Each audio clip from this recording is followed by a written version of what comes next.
नमस्कार मंडळी, आज आपण बनवणार आहोत हेल्दी, चविष्ट आणि झटपट तयार होणारे ब्रोकलीचं सूप.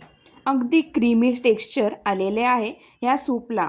तसेच ब्रोकलीमध्ये व्हिटॅमिन सी, फायबर आणि अँटीऑक्सिडंट्स भरपूर प्रमाणात असतात. त्यामुळे रोगप्रतिकारशक्ती वाढवण्यास ब्रोकली ही मदत करते. शिवाय पचन सुधारण्यासही आणि शरीराची रोगप्रतिकारशक्ती निरोगी ठेवण्यास ब्रोकली मदत करते. चला तर मग वेळ न घालवता रेसिपीला सुरुवात करूया. मी इथे एक ब्रोकलीचा गड्डा घेतलेला होता. ब्रोकलीचे तुकडे करून पाण्यात थोडंसं मीठ टाकून ब्रोकली स्वच्छ धुवून घेतलेली आहे. आता एका पॅनमध्ये मी ब्रोकली तोडलेली आणि एक मीडियम साईजचा कांदा चिरून टाकलेला आहे आणि इथे मी एक तमालपत्राचं पान तोडून टाकलेले आहे. आता यामध्ये आपल्याला पाणी ॲड करायचं आहे. त्यासाठी मी इथे पूर्ण ग्लास भरून इथे पाणी ॲड केलेलं आहे, जेणेकरून ब्रोकली इथे शिजली जाईल. ब्रोकली चांगली शिजली की इथे आपल्याला या ब्रोकलीचे पेस्ट बनवायची आहे. आता यामध्ये थोडंसं शिजवण्यासाठी थोडंसं इथे किंचित इथे मीठ टाका. तर थोडंसं मीठ मी ॲड करणार आहे. आता झाकण लावून आपल्याला ही ब्रोकली 10 मिनटं इथे शिजवून द्यायची आहे.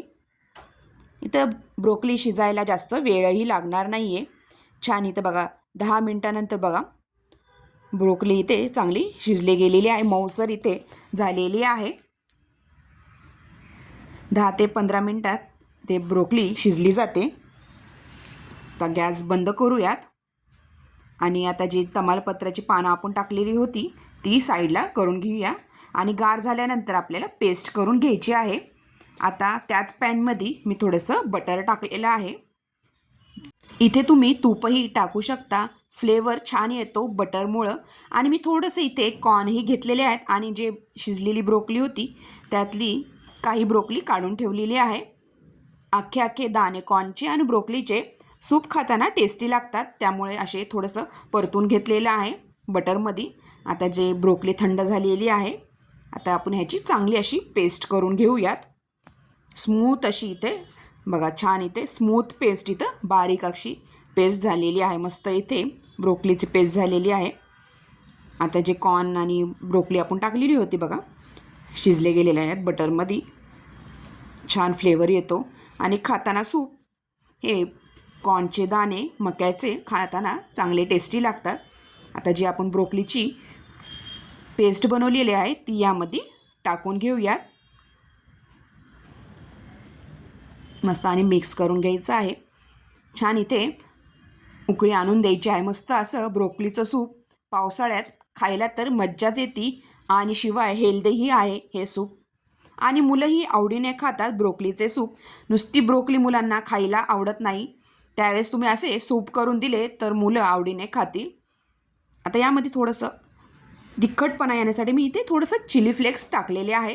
छान इथे क्रीमी, थोडंसं गोडसर आणि तिखटपणा ह्या सूपमध्ये छान लागतो, त्यामुळे इथे थोडंसं चिली फ्लेक्स टाकलेले ॲड केलेले आहे. आता तुमच्या आवडीनुसार तुम्ही इथे चिली फ्लेक्स कमी जास्त करू शकता. आणि इथे थोडंसं चाट मसाला, काळं मीठ थोडंसं इथे आणि इथे आपल्याला थोडीशी इथे काळी मिरी टाकायची आहे. छान इथे काळी मिरीमुळं फ्लेवर येतो ह्या सूपला. तर बघा तुमच्या आवडीनुसार इथे तुम्ही पातळ हे करू शकता. थोडंसं तुम्हाला अजून पातळ हवे असेल तर यामध्ये पाणी ॲड करून मस्त उकळी आणून मस्त इथे आपले ब्रोकलीचे सूप रेडी होते. गरमागरम ह्या पावसामध्ये तुम्ही मस्तपैकी एन्जॉय करू शकता. तर बघा मी असंच थोडंसं घट्ट ठेवलेलं आहे, मस्त लागतं.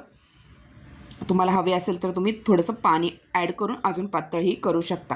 अशा प्रकारे हेल्दी असे ब्रोकलीच्या सूपची रेसिपी तुम्हाला कशी वाटली नक्की कमेंटद्वारा कळवा. आणि व्हिडिओ आवडला असेल तर लाईक नक्की करा, चॅनलला सबस्क्राईब करा आणि बेल आयकन दाबायला विसरू नका, जेणेकरून तुम्हाला माझ्या चॅनलवर अशा छान छान रेसिपी बघायला भेटतील. मस्तपैकी इथे बघा, मस्तपैकी आपण सर्व करूया 2 बाउलमध्ये हे सूप मी सर्व केलेले आहे गरमागरम. पावसाच्या सीझनमध्ये खायला तर टेस्टीच लागते आणि शिवाय हेल्दीही आहे. अशा प्रकारे तुम्ही हा व्हिडिओ शेवटपर्यंत बघितल्याबद्दल तुम्हा सगळ्यांचे खूप खूप धन्यवाद. पुन्हा भेटूया अशाच नवीन रेसिपीसोबत. तोपर्यंत तुम्हा सगळ्यांना बाय. थँक्यू. आणि सूपवर तुम्ही थोडीशी आपली जी मलाई असते तीच बारीक करून क्रीम म्हणून टाकलेली आहे. मस्त असं क्रीमी आपलं ब्रोकलीचं सूप रेडी झालेले आहे. थँक्यू.